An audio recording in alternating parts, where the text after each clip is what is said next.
You're on. Thanks a lot. Okay. Well, we're launching this webinar. We're going to wait. We've got a few hundred people joining us. So I'm going to just pause for about 10 to 20 seconds while the audience spool in. So excuse us while we just have a moment of silence whilst the audience gathers itself.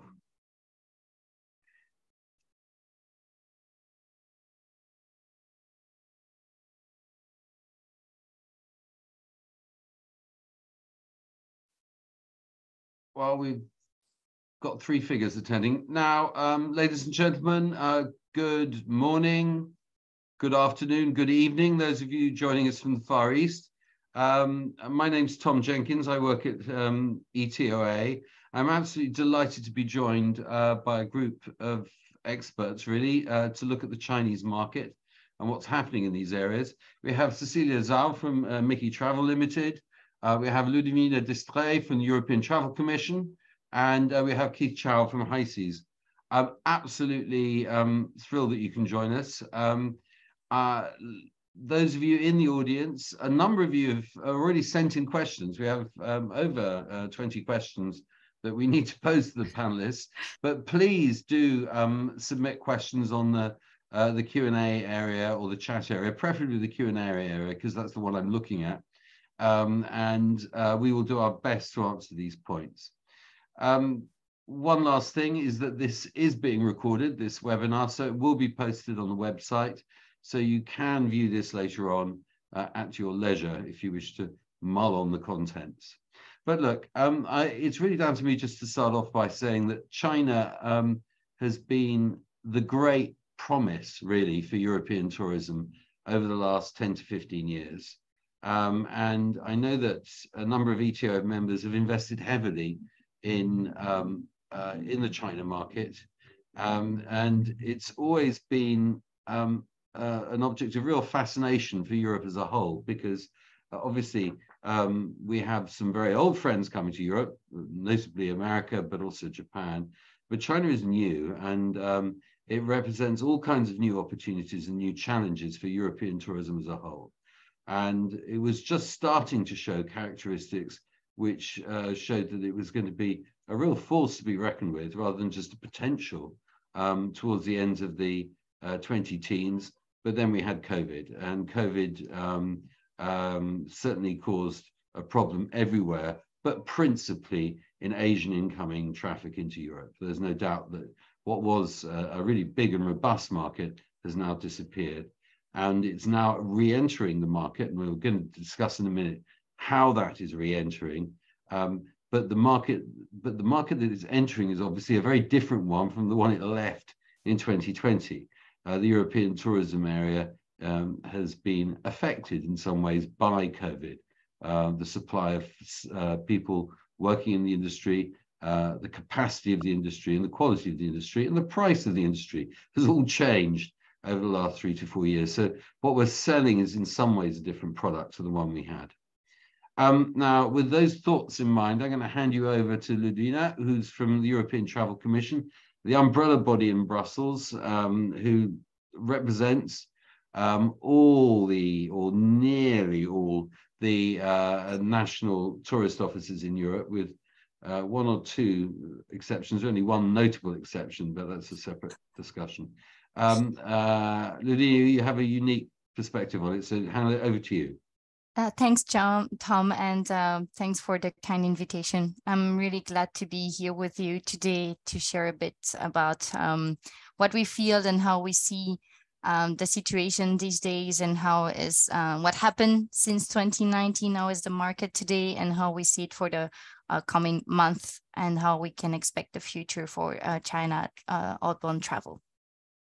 So maybe let me start with 2018. Maybe some of you know that at that time it was the EU-China tourism year, very important year for us at the European Travel Commission at an EU level, because we had a lot of activities and discussion exchanges with the Chinese side, and that led to a very important results and culminated numbers of Chinese coming to Europe. Actually, we could see an increase of 5% of the Chinese arrivals in 2018, thanks to the combined effort of both the Chinese and European sides. And in terms of numbers, the effects of the EU-China tourism year were still felt throughout 2019. Just to give you a numbers, we had around 15 million travelers from China arriving in Europe in 2019, which accounted for a market share of around roughly 15% of all Chinese outbound travel. Actually, we can see, as Tom was saying, that the Chinese market is not really new for us in Europe, that from 2010 to 2019, the number of visitors from China to Europe actually nearly tripled. So we could feel that really the trends was really good. And well, if it was not for COVID, I guess the numbers today would be even higher. So what happened in 2020? Well, in March 2020, China decided to close the borders, and from then on imposed a very strict COVID policy on the soil, meaning that it was very complicated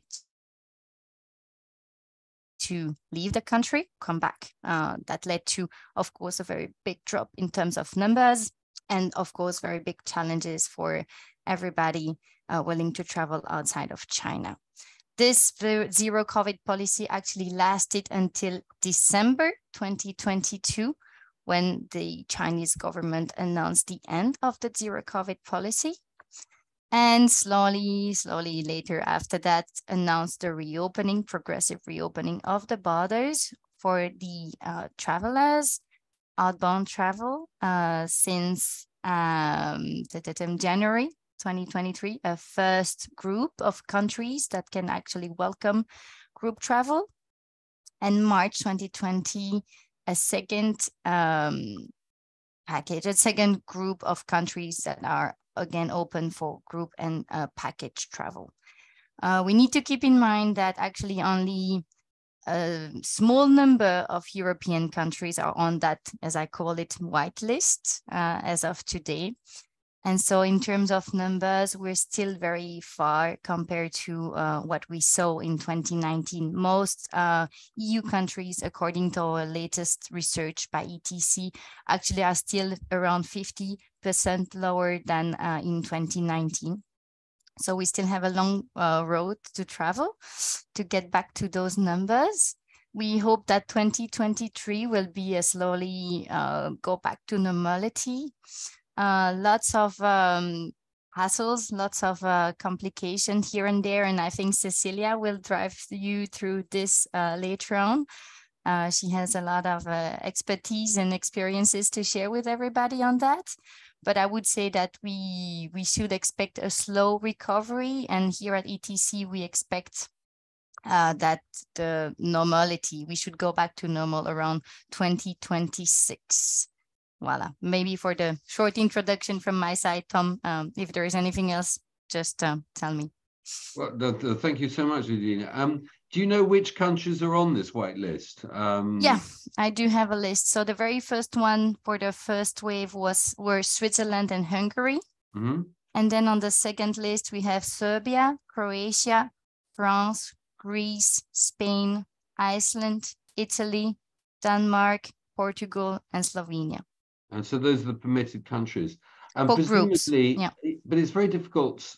Those are the countries it's permitted to fly out to. I'm just intrigued because so many Chinese visitors come to Europe and visit more than one country. Yeah. And you've got Switzerland and France on the list, for example. I don't believe I heard Belgium was on the list, but I may, it's not on the list. No.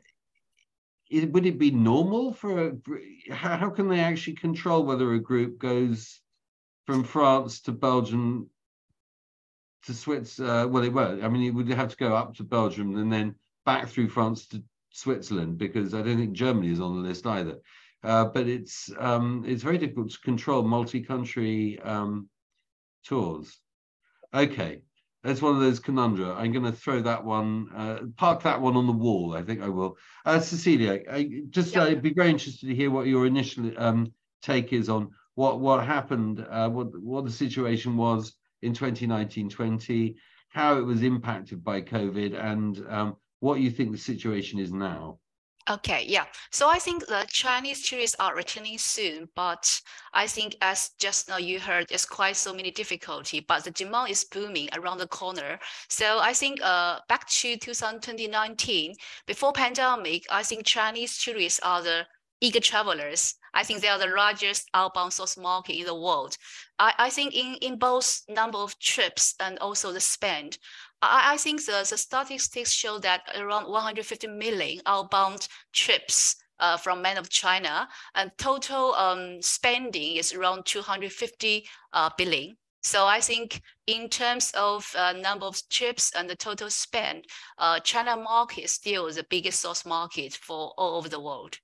And remember, we have 1 billion population in China, and 30% middle class, it will be 400 million, and 5 top class will be 70 million. So I think still a big market for everybody, but still we have so many difficulties, because even the official approved list is already released, but we are waiting for more countries to be approved. So as Tom, you mentioned, it's only 14 countries on the list for European countries, but for multi-country, it's still quite difficult currently.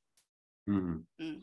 So you're saying that one of the great appeals of Europe to a Chinese traveler is you can visit a number of countries on one journey. I mean, it's very noticeable that the number of Chinese, we were reporting in 2019 that something like 13 million, we had 13 million Chinese arrivals in Europe, but I think there were about 5 million Chinese departures, which means that they were visiting at least 2.5 countries each, is what I'm saying. And I think one of the appeal of Europe is the fact that you can see such huge cultural diversity in one trip, and the fact that we can't do it is probably a problem, I would have thought. Is that the case? Yeah, I think this is a problem. So I think we will elaborate more difficulties, because even approved, there is still many restrictions for the group visa. So this is also a very big difficulty for everybody. And also the flight resumption currently only like 50%, because it takes time for a lot of airlines to resume their flights between main cities to European cities. So it's a kind of barrier, but I think the key barrier is from the visa restrictions for the limited space for all the consulates. So this is a main difficulty I want to present later, for details. Yeah. Okay. How interesting. I'm just thinking, look, Keith, you've been sitting there patiently. What is the situation? What was the situation for you in 2019-20? What's the situation like now? Right. Well, after what's been told by Ludwig and Cecilia, which is a really comprehensive answer to your question already, but still I want to give some additional information which I may give. Right. So date back in, as Ludwig mentioned early, in 2018 to 2019, that was a huge trend, which is rather crazy, right? Triple tourists from China has come to Europe. And as you given the data, which is averagely they visit 2.5, countries across Europe.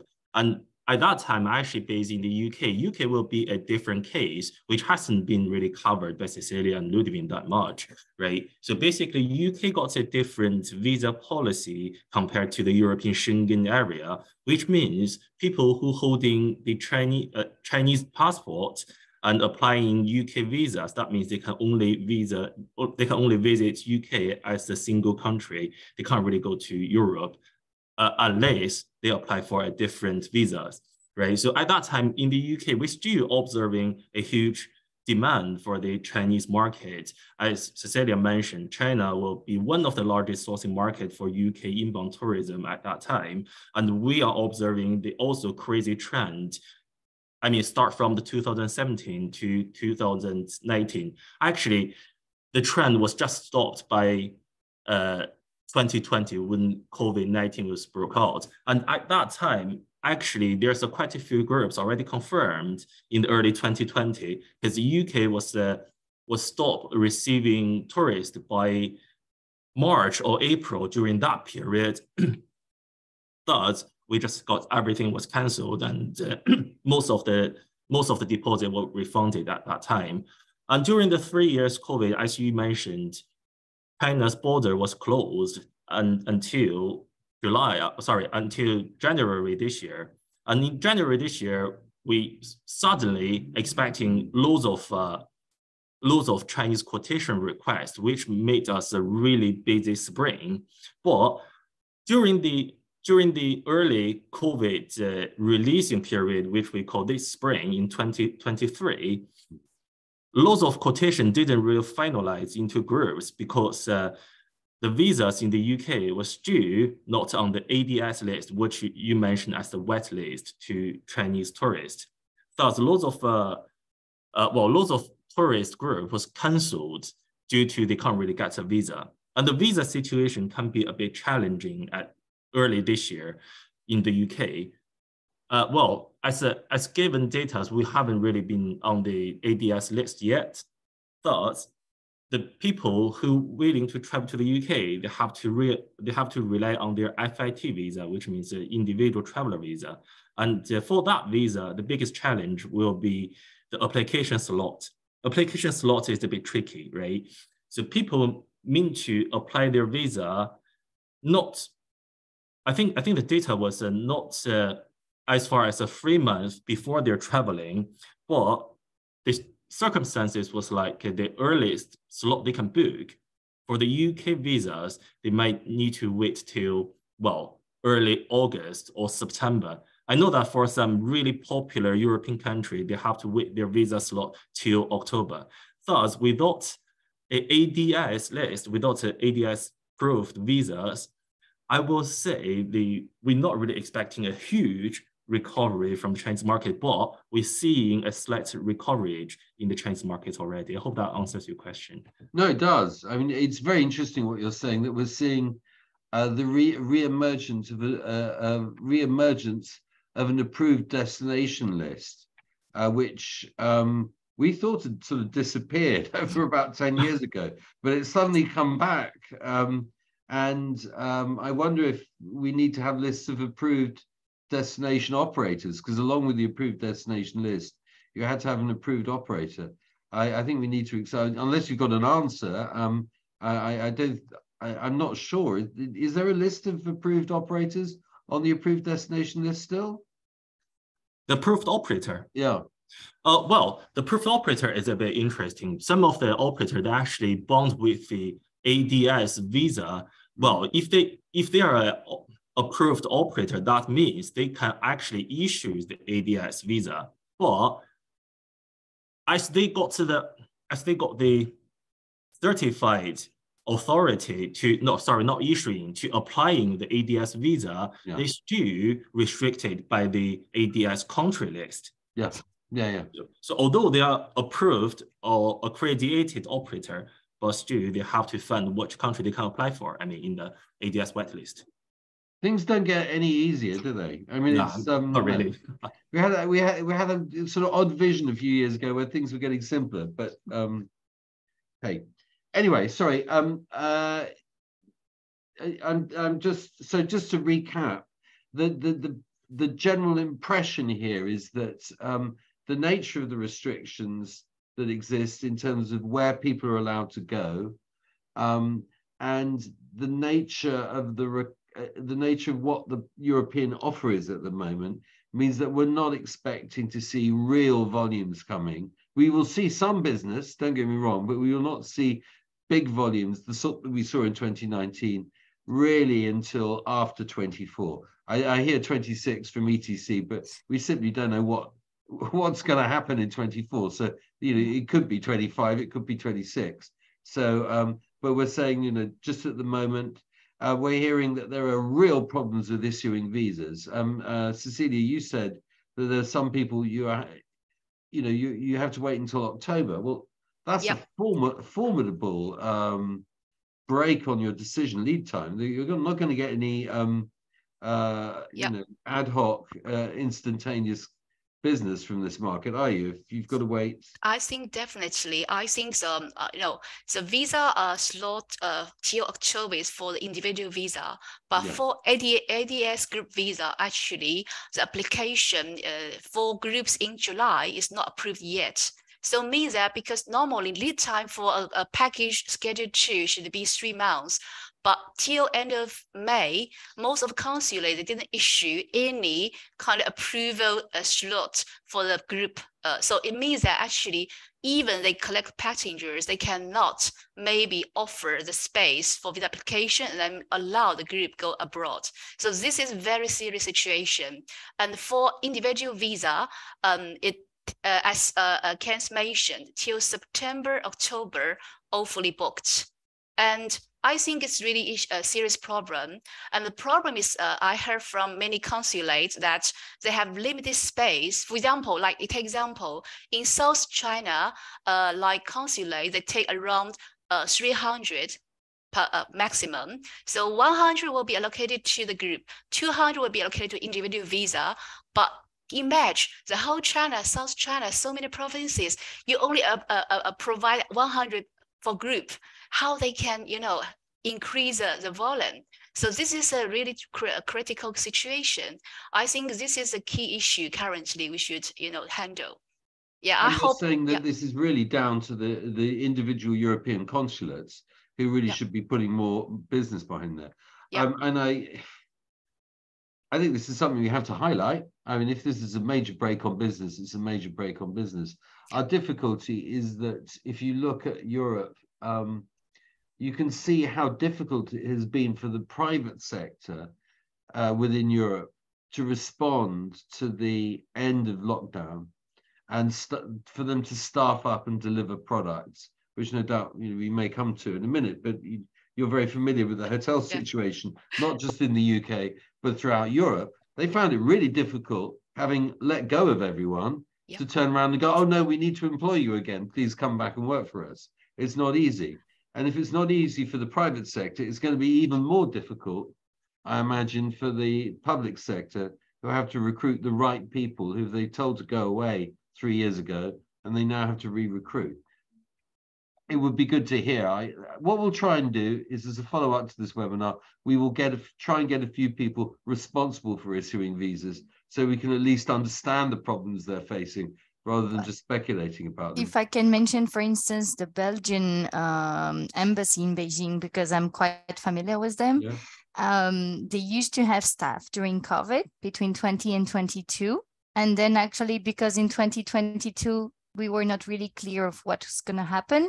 So the government decided to just reduce drastically the number of people there, even the visa agents. So the Belgian on the soil were asked to go to other countries, other regions, which means that now in 2023, when the country reopens, the number of people, the staff is really limited, which means they need to have people going back to China. And this is also a complicated question, because we hear a lot of people and European wondering if they should go to China, or is the situation, lots of questions there. And then they also need to hire again Chinese staff to take care of the visa application. They need to train them. So for sure, as I said, I think 2023 will be the year where things slowly get back to normal. But this is the case for embassies, but you should imagine that it's also the case for VFS, the Visa Application Center, who didn't have any staff for 3 years. That's the same logic also for actually the travel agencies, because most of the travel agencies, they didn't operate for 3 years too. So they need to find again a staff and train them. So actually those things will need some time and slowly get back to normal. It's we need a lot of trainings actually for different level of people at different institutions. Yeah, I think Ludwina made a very good point, because I heard that the staff in the consulate in China currently is only 1/3. So it's not only related staff from abroad, but also the Chinese staff, because the Chinese secretary, they normally do all the document check. But in the end, the signature, the final approval is done by staff from abroad. So this is so important, but quite limited numbers in the consulate currently. Yes. So this is a main issue, I think. Are you finding this as well, Keith? I mean, is this something you're experiencing? Oh, yeah, exactly. 1/3 of the skilled staff absence is not really happening in the consulate for the visa officers. It's also actually everywhere in the tourism industry. Yeah. For example, right, currently we're actually facing with the challenge of short of laborers in terms of the skilled operation officers in our company as well. And I believe everywhere facing the same situation, like the hotels, like the coach managers. I believe those two factors might be limited of the capacity of this industry as well. And not to mention, I just forgot to mention in my previous answer that there's also one factor which is quite different from what happens in 2019, which is the direct flight. The direct flight was I will say, in 2019, China used to connect each major city with major cities in European. For example, in the UK, it would be Edinburgh, Manchester, and London, also somewhere in Birmingham. But currently, I believe the direct flights is only resumed in London, and hopefully next month, I've just been told by the Visit Scotland, there will be one direct airline resumed from next month from Beijing to Edinburgh as well. But based on the given data, we facing the limitation of the staffs, the airlines, the skilled coach managers and hotel staff, which reflected on our end will be the limited capacities actually. Yeah, And I higher think prices, I guess, Cecilia. Yeah. The capacity in both China side, also European side. I think the like hotel resource, like even drivers, a big shortage as well. So I think the both sides still a big gap there, I think. I think this is as I was alluding to, I think we're all finding it really difficult to recover from COVID. Not the disease itself, but the impact of what happened. It's extraordinary. I mean, your point, Keith, about driver shortage is well made. We've also got a lack of hotel capacity. When we're in the hotels, we've got a lack of staff in the hotels. And the stories, and then because there's a lack of capacity, and we've got big surges in demand from markets such as the United States, prices are going up. So we've got an interesting problem here. But your point about air capacity as well. So look, I want to move away from the gloom. Okay. The point is that we've got business there. Some of it's coming in. I think it would behove everybody to make sure that this approved destination whitelist is expanded and becomes irrelevant as quickly as possible, because I don't think it's helpful. But I mean, I think it's probably political, which means I'm not really free to comment when it comes to China. But only one person knows the answer so far. Only one person knows the answer to that.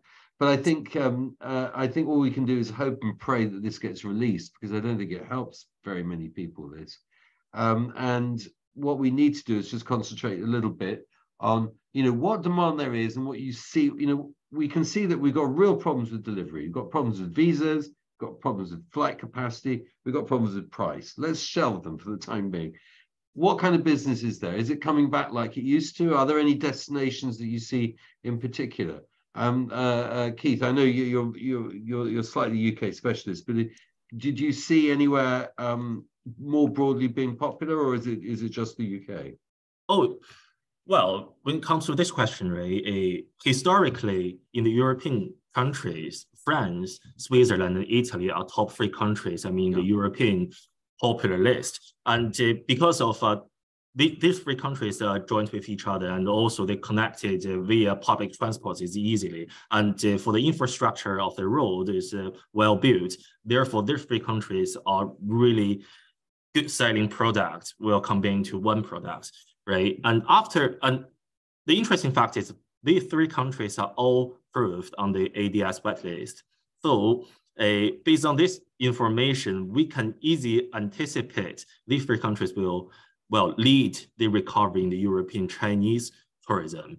And after that, as we observing that a slightly recovery, maybe quicker than others, is the East and Middle European countries. I'm not quite sure if Ludwig and Cecilia got the same information as what I got. Yeah. Serbia and Montenegro are top of the list so far. Yeah, I believe there's some well, interesting reason, because I believe the East European is one of the latest developed markets in the European tourism market. But during the 3 years COVID, actually, they do have a lot of advertisement in China mainland. Therefore, they're actually seeding some images in Chinese potential tourists. That information actually gave them some perspective in traveling in East European countries. And that's the reason why they actually cover slightly quicker than others. I think there might be different reasons for that, and maybe Cecilia, in case you can add on this, but I would say that, first of all, for Serbia and Montenegro, there is no need for visa. That's one of the reasons. Yes. So of course that helps the recovery. Second reason could be also the cost, because those countries are also a bit cheaper, let's say, than Italy or France. So this is another third reason. In terms of flight, I'm not sure that there are direct flight connections. So here that might be an issue, but you could complement on what I'm just adding here, Cecilia.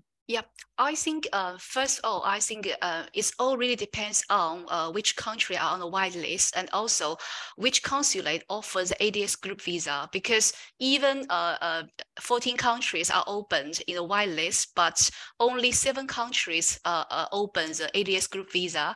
So which is like Switzerland, France, Italy not yet, and Iceland, Croatia, Spain. Okay, anyway, so then on top of the France, Switzerland, Italy, actually Iceland is also very popular. Iberia as well. But remember, we also have some competition, because like no visa issued country like UAE, Egypt, Cambodia, so popular. And also the tourism board for Australia and New Zealand, they did such good job, very active in the market, which will also dilute our tourism to Europe. So we also have this many big competition, I think. Yeah. And presumably one of the big competitors is the United States as well. It's a formidable. Well, the United States is not that well on the list anymore, I'm afraid. Right. So it used to be in the top 10 preferred countries, but I think it doesn't appear in the top 10 anymore. So this competitor, we can forget a bit about it for now. It's just quite political, I think, because the war between China and USA is really critical currently. Yeah. So it's not being encouraged at all. I would say it just shows you that politics really does have a role to play in this. Okay, right. So at the moment, we've got some really interesting outliers. I mean, Serbia, Montenegro was never going to be on my list of booming countries in China, but it shows you how powerful not having a visa requirement for a European destination is. I mean, it's extraordinary that they're able to pull that feat off. I'm just sort of thinking, do you think there's going to be any change in product of what's offering? I mean, the extraordinary thing about China was the Chinese market was started in terms of real volumes in sort of 2007, 8, 9, 10, really on the back of the main financial crisis that took place there. And there was overcapacity of comparatively inexpensive, actually, I would actually go so far as to say very inexpensive 4-star hotels in Europe, which could furnish Chinese groups up to a good standard, I would say, for a very low cost. This is gone. This is no longer there. And I'm just wondering what is the sort of product that's going to sell? Is it low end? Is it very high end? Is it group? I mean, I was with Ludovino, you were with the ambassador to the EU. Yeah. And he was saying that the future of Chinese tourism lay with FITs, not groups. You know, I didn't intervene, but and we have issues with that. But I'm really saying that I'm just intrigued. Are we going to what are your future? How are your future visitors coming? Do you see, Keith? Do answer first. Oh well, it will be a really interesting question. May I ask to answer second, if it's possible? I'm thinking about trying to give you a better clue, actually. Okay, all right. Well, I'll throw it over to Cecilia Ludovina, who seems to have disagreed with my interpretations about Okay. Yeah. Because I think, first of all, Chinese tourists, they have maintained a strong desire for traveling internationally, and they are willing to pay for this experience. So they are looking for something, from my point of view, high quality accommodations and services. Yeah.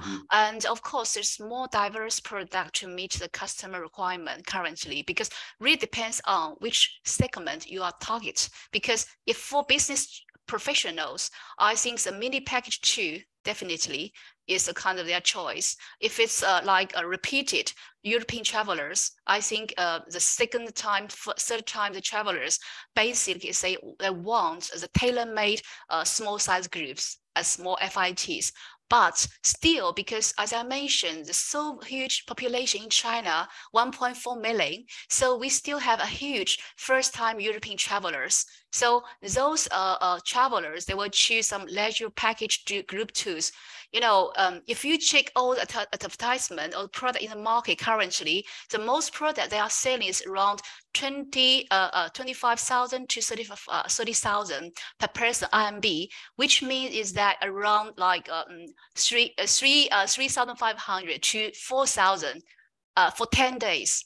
So it's not cheap at all, I think. So, but interestingly, I checked with most of the key person in China market.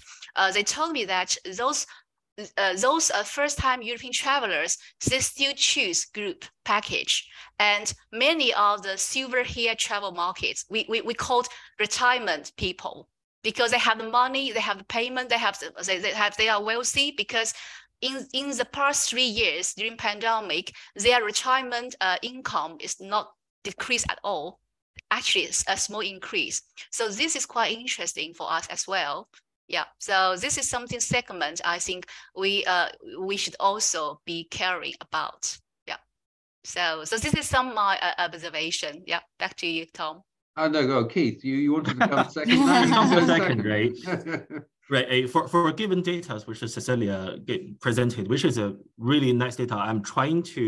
That's why I'm trying to give a clue, like, because in each segment, which is quite a different consumer behavior, actually. For most of the people in their gray age, right, they choose coach tour. They won't really even bother to choose any FIT, not even bother to doing any like itinerary designing or whatever.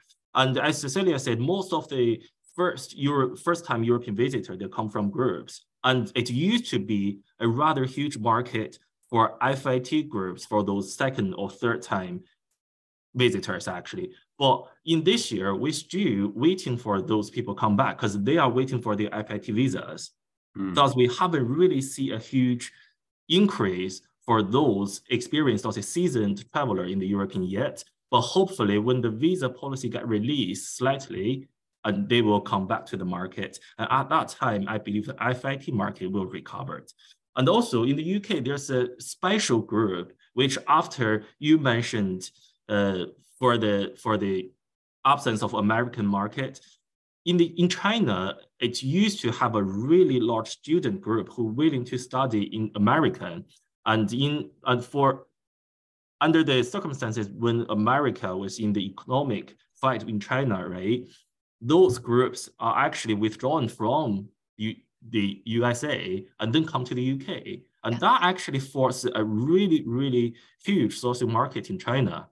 And we are expecting them to come back to UK as well.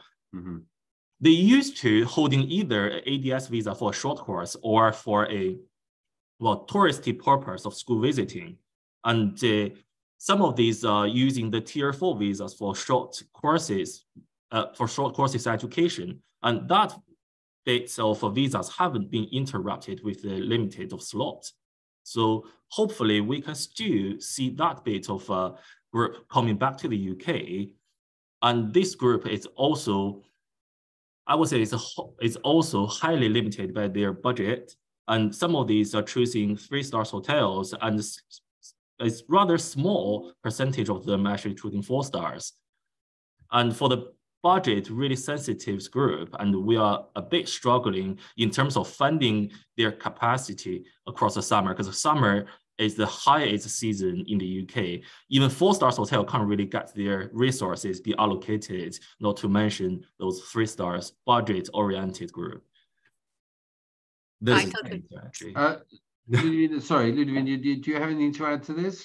I mean, I have a lot to say about it, but I mean, if we are, since we are conscious of time, I'm just maybe a few comments. I would say that there is no one China, but that there are different China, different segments, and so different needs for which we can cater. I would say that from what we can see for now, at least, that it's more business tourists coming back and delegation, official delegations that are coming back for now, and wealthier small groups or FIT with agencies doing more like tailor-made kind of products. That's what we see for now.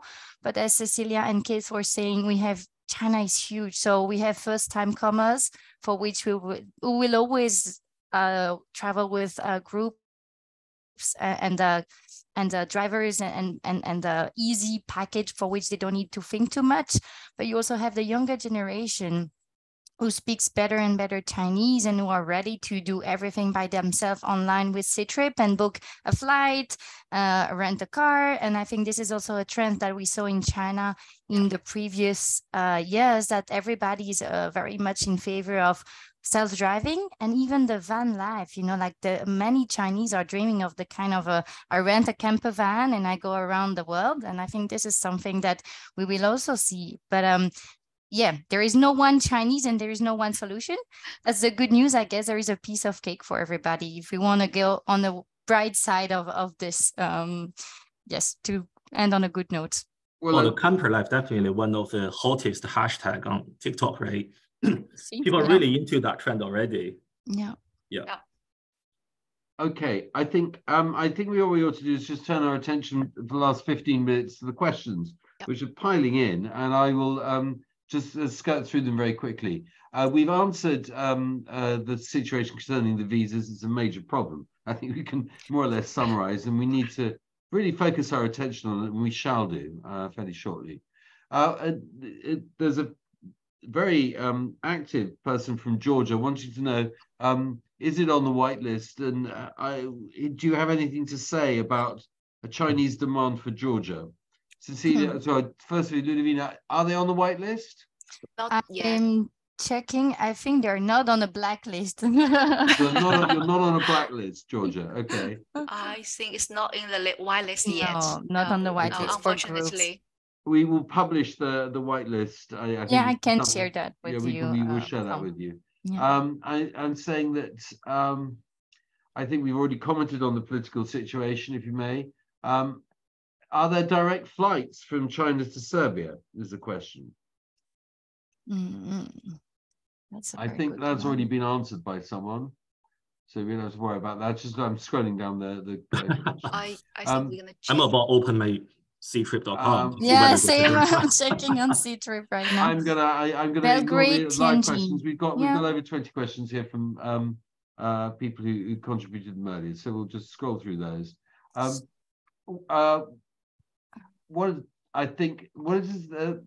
Very specifically about Germany, what is the visa situation for group travel to Germany? Is it getting back to normal? Cecilia, do you have an answer to that? No, unfortunately not yet, because Germany is not on the whitelist yet. But Germany consulate, they offer the business visa on individual visa. But it's quite tight situation as well, because so many business group, fair group go to Germany, so it's quite full. So it's not big space for the leisure market currently. Yeah, I hope answer your question. This is a bit of a political issue, I'm afraid. It's a bit sensitive. Right. And I'm just saying, we've got just someone saying our biggest concern is it currently feels that there's no more hotel space available for groups in 2024. Is this a huge procurement problem? Do you find that this is a procurement problem? I mean, Keith, you're facing exactly the same situation as everyone else. You're able to find space or what?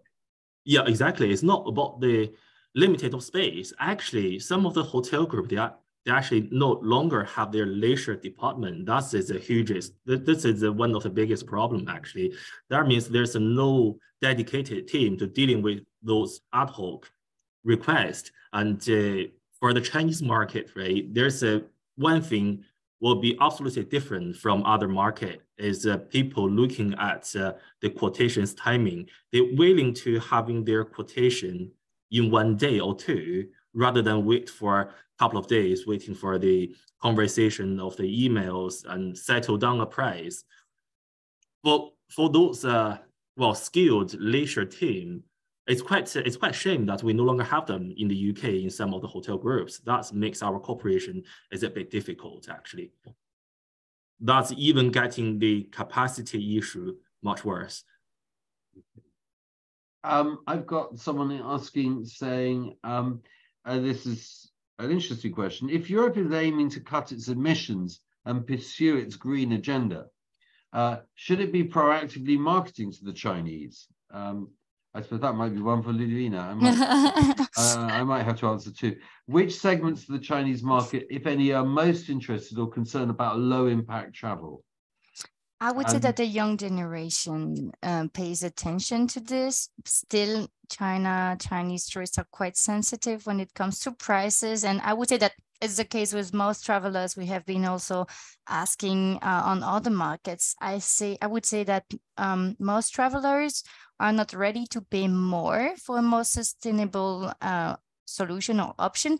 But if you offer them something more sustainable at the same price and you mention it, you highlight it, they would go for it. I would say more younger generation coming from first-tier cities, paying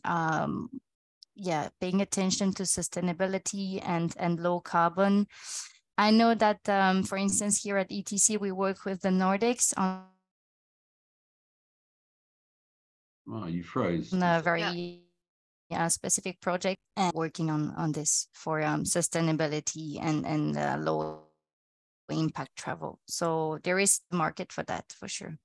I think, I don't know. Do you have an opinion on this, Keith?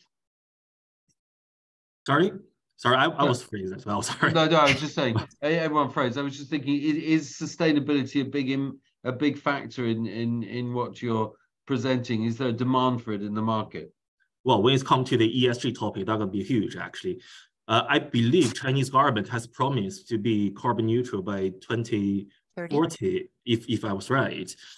So the carbon neutral is a big flag, was standing there already. So I believe there must be some moves, later on in a couple of years regarding the carbon neutral, ESG, low emission, green traveling thing. But for now, it hasn't been a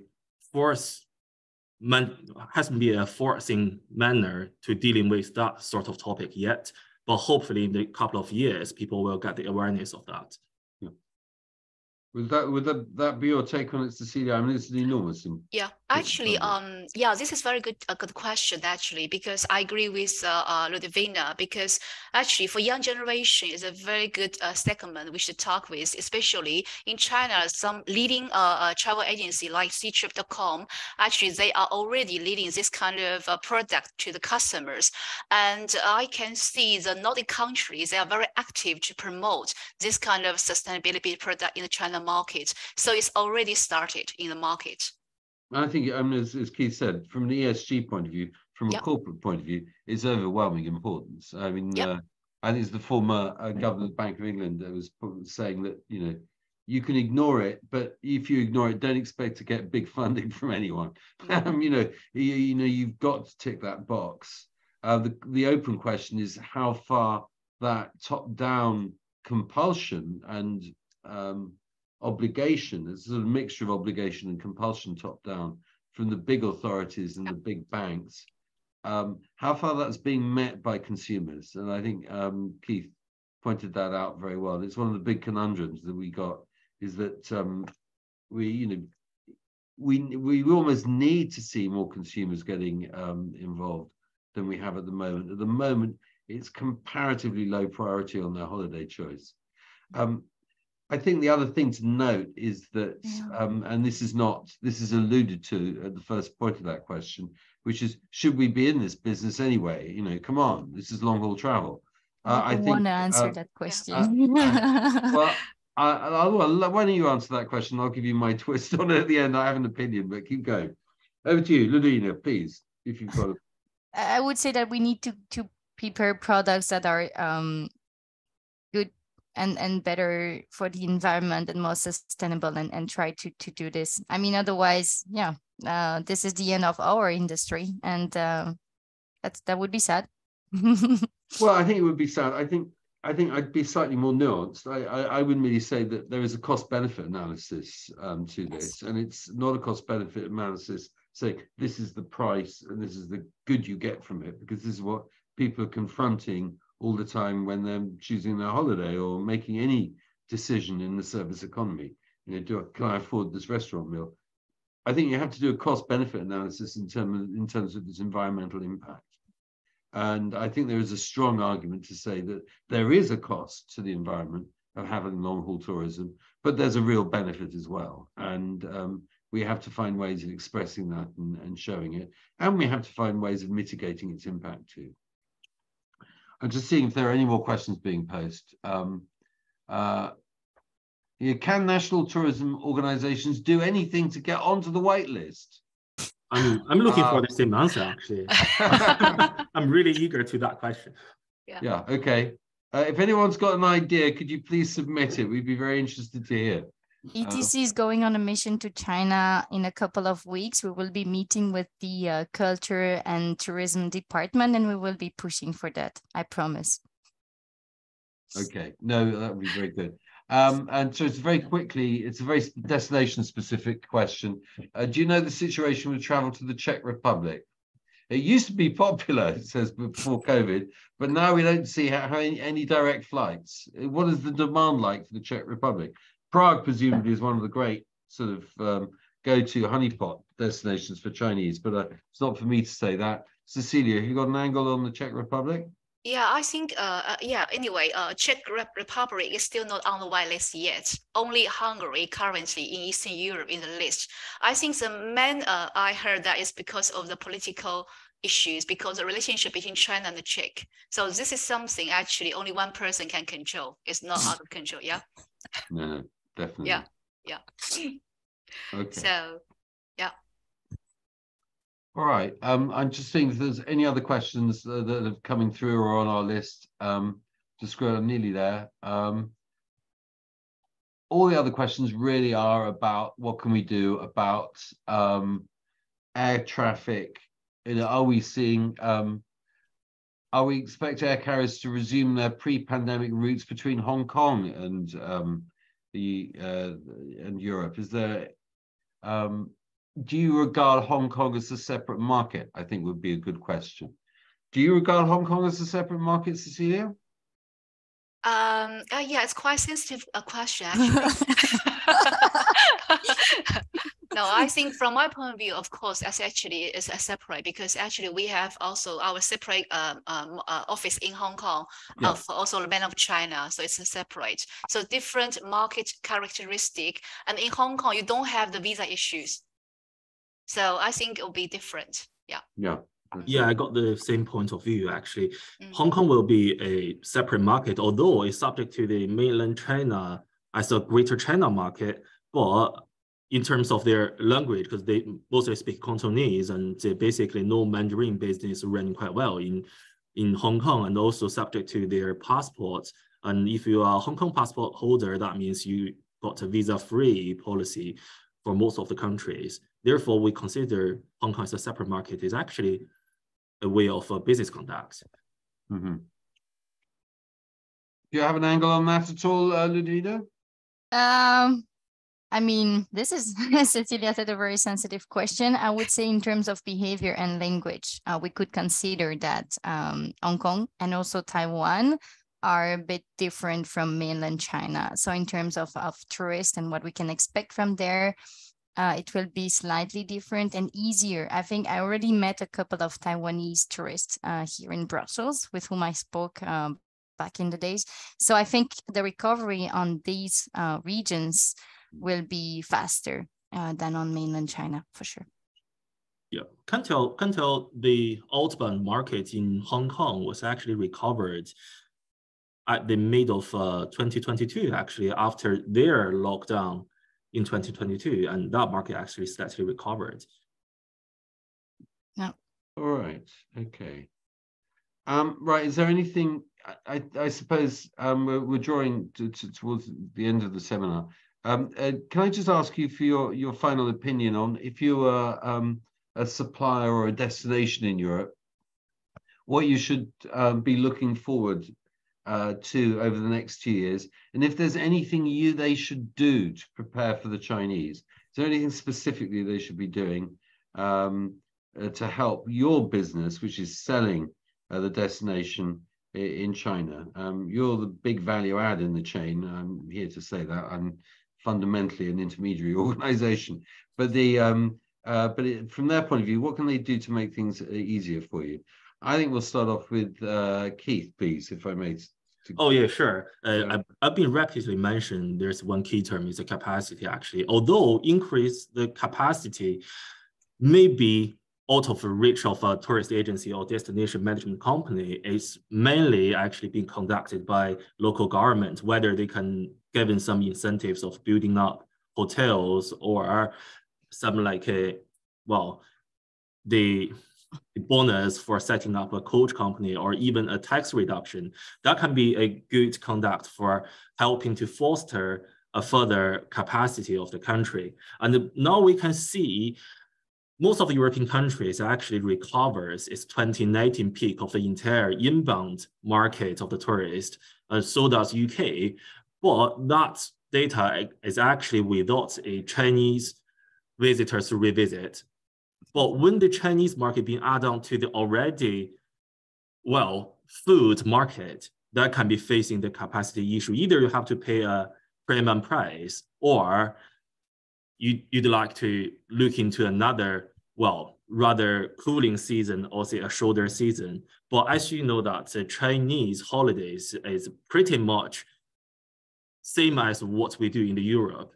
Like we got a long summer holiday, and also we got a really popular period during the May long holiday, and also the October holiday. It's basically meet what the European people actually traveling around and the rest of the world when they're traveling to Europe. Thus, we have to looking into a way to sort out the capacity problem. Otherwise, I believe the high price and the limited capacity will jeopardize the recovery of Chinese inbound tourism. And also there's also one advocatory, maybe say that is a proper word. We're looking forward to see more partners rebuild their leisure department, actually, because those people are really skilled to helping with the travel trade. Without those travel trade specialists, it will be really hard for us to doing further conduct in the inbound tourism market. And that is my answer for now. Wow, thank you so much for that. Cecilia. Yeah, okay. From Mickey Travel point of view, actually, I think, of course, we have the staffing and the capacity problem, whole of the industry. But China market this year, we cannot expect high volume. But next year, Chinese New Year and the next summer, I suppose it will be at least like 40 to 50% will come back. But how to be well prepared for the resource? I think the key point is that we should still offer the good service to the customers. So the good service means that you should also make some differentiation for your product. So targeting different segments. So basically, because we have 3 offices in China, we have very experienced staff team here in China. So those kind of good products make differentiation to, be adaptive to the market, which is important. I think the quality, the service is still the core value for our Mickey Travel, I think. So welcome all the good products, some experience immersive products, student products, also like food experience products. Those kind of products, I think, will come to offer to us to support the market when they come back. Yeah. Okay, Ludwina. It's always hard to be last to speak because a lot have already been mentioned by the other two colleagues. I think from what I heard and from my point of view and speaking for the colleagues from the tourism board, I would say trainings help the colleagues on site, so hotels, tourist attraction, to be prepared for that. So help them, train them, maybe try and find some Chinese speaking stuff to make it easier for the recovery, because sometimes there is some culture gap and difference that we need to be prepared for. Even though COVID changed a lot of things, still we are different. And so I think this is very important, help and train the staff in Europe and in the different regions. Thank you. 11:30. Oh, brilliant. And thank you, everyone.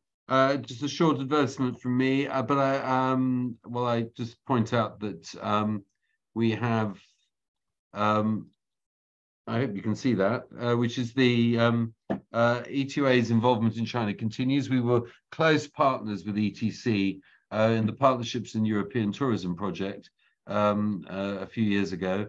And we are going back in person to run an in-person marketplace in Shanghai just before ITB Shanghai on the 11th of September. And we have our Asia Pacific contracting event, which is an online event late in November. So keep those two dates in your diary, details of which are available on our website. I hope I can pull out of that. There we are. And now, after that short interlude, this webinar will be available on our events area, or will be available on our website.